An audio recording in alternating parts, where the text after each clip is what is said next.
เอาแล้วทุกคนสะเทือนศิลปินในวงเสียงวีหกบอสนกพงศกรออกมาโพสต์แบบนี้หมายถึงศิลปินคนใดกันแท้สบายดี FC แฟนคลับมาพบมาพ่อกันส่วงค่อยคำยามแรงท่านผู้ชมตะเว้นได้ตกดินพาดหน่วยผู้ไปเป็นที่เฮียบห้อยแล้วมื้อนี้ก็ถือว่าเป็นมื้อดีอากาศบ่มีร้อนบ่มีอบอ้าว2มื้อติดต่อกันแล้วแต่ว่าเบิ่งฝนคล้ายๆคือจะตกแลบ่ตกแลนะมืดๆครึมๆอยู่ท่านผู้ชมหลายคนก็เป็นห่วงเป็นใยหลายคนก็ย้านน้ำสิมาท่วมฮอดบ้านเฮือนของตนเองเพราะว่าหลายพื้นที่อยู่ในประเทศลาวถึกน้ำท่วมไปโดยเฉพาะคือแขวงคำมวนอยู่ในเขตถ้ำกองหลอกถ้ำกองรอถ้ำนางองค์ถ้ำนางแอนเมืองคุณของเมืองคุณคำผู้ใดเคยไปแถวนั้นก็คงจะฮู้จักกันดีก็ขอให้ทุกคนปลอดภัยก็แล้วกันเนาะละเว้นไปจากเรื่องน้ำท่วมท่านผู้ชมเรื่องหมอลอกหมอลำกับบ่แตกต่างอย่างกันปัจจุบันนี่นะเดือดร้อนปุดบ่ว่าจะเป็นศิลปินลาลงจากวงนี้ลาลงจากวงนั้นกระแสดราม่าศิลปินคนนี้ศิลปินคนนั้นท้าโถมกันเข้ามาต่างๆนานาล่าสุดวงเสียงวีหกเนาะหัวหน้าวงยังบอสนกพงศกรออกมาโพสต์เคลื่อนไหว2-3โพสต์ติดต่อกันเลยหมายถึงผู้ใดท่านผู้ชมหมายถึงศิลปินในวงหรือบออกมาโพสต์แบบนี้ปกติบอสนกพงศกรเราบ่โพสต์แบบนี้ได้ท่านผู้ชมทีแรกค่อยก็คิดว่าน่าจะเกี่ยวข้องกับวงมันน่าจะเกี่ยวข้องกับประเด็นดราม่าที่กระเจ้าทักท้วงไปหาครูสอนตอกสอนเต้นเกี่ยวกับวงหมอลำสะดอกไปเฮ็ดอีหยังให้กันแต่อ่านไปอ่านมามันล่ะบ่แม่นเด้ท่านผู้ชมแล้วบอสนกเพิ่นโพสต์ว่าจังได๋เดี๋ยวค่อยสิอ่านสู่ฟังมีหลักฐานให้เห็นพร้อมบ่เชื่อเข้าไปเบิ่งเพจหลักของบอสนกเสียงวีหกเด้อฟังนำกันเฟซเธอว่าซั่นเธอจะโพสต์อีหยังระบายอีหยังมันก็บ่แปลกดอกว่าซั่นเด้แต่ถ้าเธอทำงานกับไผเออทำงานกับไผอยู่บ่อนใดว่าซั่นเนาะอย่างใดก็ตามมันแปลกว่าซั่นเด้เพราะตูต้องสะดุ้งถามตัวเองว่าตูบ่วะวุฒิภาวะบ่มีเลยหัดมีกันแด้ว่าซั่นเด้แท็กทุกคนที่ทำงานกับผมพงศกรตรงมากว่าซั่นเด้บ่ซับซ้อนบ่ปลอมอย่าว่าซั่นนี่ท่านผู้ชมอ่านเป็นภาษาไทยอ่านเป็นภาษาไทยบางคนก็อาจจะงงเดี๋ยวค่อยสิขออ่านเป็นภาษาอีสานปนไทยกันแล้วกันเด้อเฟซเธอจะโพสอะไรว่าซั่นเด้ระบายอะไรมันไม่แปลกหรอกแต่ถ้าเธอทำงานกับใครตรงไหนอย่างไรมันแปลกเพราะตูต้องสะดุ้งถามตัวเองว่าตูบ่วะวุฒิภาวะบ่มีเลยหัดมีกันบ้างแท็กทุกคนที่ทำงานกับผมพงศกรตรงมากไม่ซับซ้อนไม่ปลอมอย่าแปลง่ายๆก็คือแล้วนี่ท่านผู้ชมมีไผจักคนหนึ่ง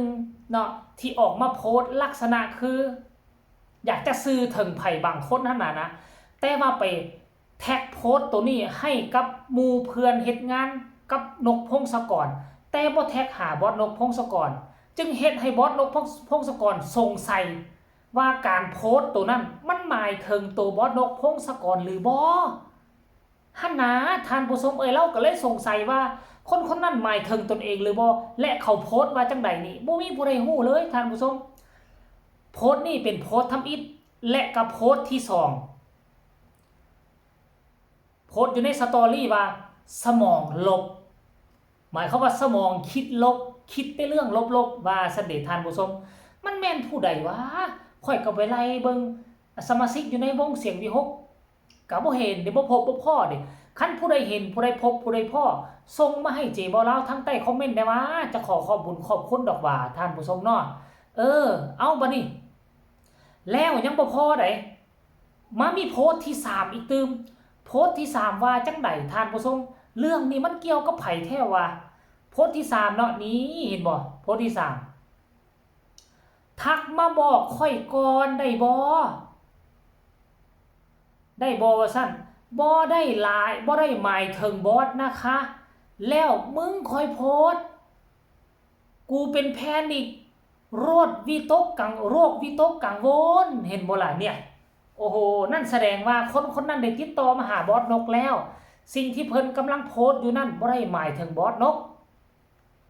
เพิ่นโพสต์ลงไปหมายถึงบุคคลใดบุคคลหนึ่งที่เฮ็ดเวียกอยู่ในองค์กรเดียวกันหั่นละหลังจากนั้นบอสนกจึงออกมาโพสต์ตัวนั้นหมายถึงกูบ่ว่าคนนั้นก็เลยติดต่อไปหาบอสนกแล้วปัจจุบันนี้บ่ได้หมายถึงบอสเด้อบ่ได้หมายถึงบอสนกก็เลยวางใจโล่งอกโล่งใจบอสนกก็เลยมาโพสต์ที่3นี่ว่าก่อนมึงสิโพสต์อีหยังหั่นนะโพสต์บอกหัวหน้าก่อนได้บ่ว่าโพสต์ตัวนี้บ่ได้หมายถึงหัวหน้าเด้อหัวหน้าอย่าสุเก็บไปคิดอันนี้บ่ได้ระบุตัวตนและเฮ็ดให้ทุกคนสงสัยแม้แต่กระทั่งหัวหน้าวงก็ยังคิดวิตกกังวลห่วยแม่นลูกน้องโพสต์ใส่กูบ่วะกูเฮ็ดหยังให้ลูกน้องผิดบ่วะ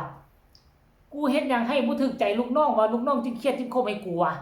มันสิเป็นลักษณะแบบนี้ได้ทุกคนว่าท่านผู้ชมเนาะเอาสรุปสั่งรวมง่ายๆแล้วท่านผู้ชม FC แฟนคลับเด้อสั่งรวมง่ายๆก็คือเรื่องนี้อาจจะเกิดขึ้นเกี่ยวข้องกับหมู่กับพรรคกับพวก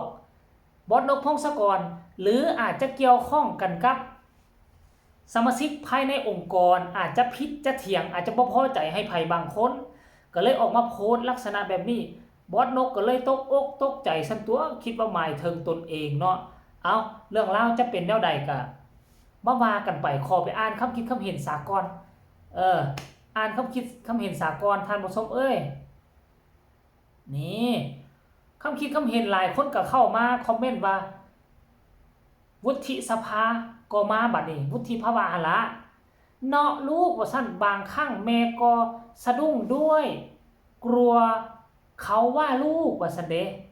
คอมเมนต์นี้ก็บอกว่าโพสต์แต่แนวกินจ้าว่าซั่น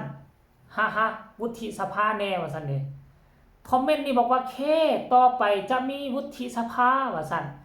การเมืองก็มาบัดนี้โอ้ยว่าซั่นช่วงนี้สายพานยานครับลูกสายคิดอีหยังบ่ออกว่าซั่นเด้คอมเมนต์นี้ก็บอกว่าคิดมากอีกแล้วพ่อจะไม่สบายใจเอาเวลาไปทำอะไรปีที่7ให้ครอบครัวพ่อดังๆปังๆบินให้สวยงามให้เหมือนนกสวยที่บินอยู่บนฟ้าสวยงามคนเก่งของลูกอายสู้ๆว่าซั่นเนาะ คอมเมนต์นี่ก็คอมเมนต์ว่าช่วงนี้โพสต์แต่เก็บเห็ดจ้าบอสว่าซั่นฮ่าๆว่าซั่นเข้ามาอ่านเม่นก็เลยได้หัวจ้าบอสว่าซั่นเด้อันนี้คือส่วนหนึ่งของคำคิดคำเห็นเท่านั้นได้สรุปรวมแล้วประเด็นดราม่าตัวนี้หมายถึงผู้ใดเรื่องราวหวยจะไปออกผู้ใดก็ให้ทุกคนเตรียมตัวเอาไว้ให้ดีอาจจะมีการเคลื่อนไหวอีกบาทนึงก็แล้วกันเด้อสำหรับคลิปนี้เอามาฝากเอามาต้อนกันช่วงแรกๆให้พอตกอกตกใจลาทานผู้ชมไปเพียงซ้ำนี้สบายดี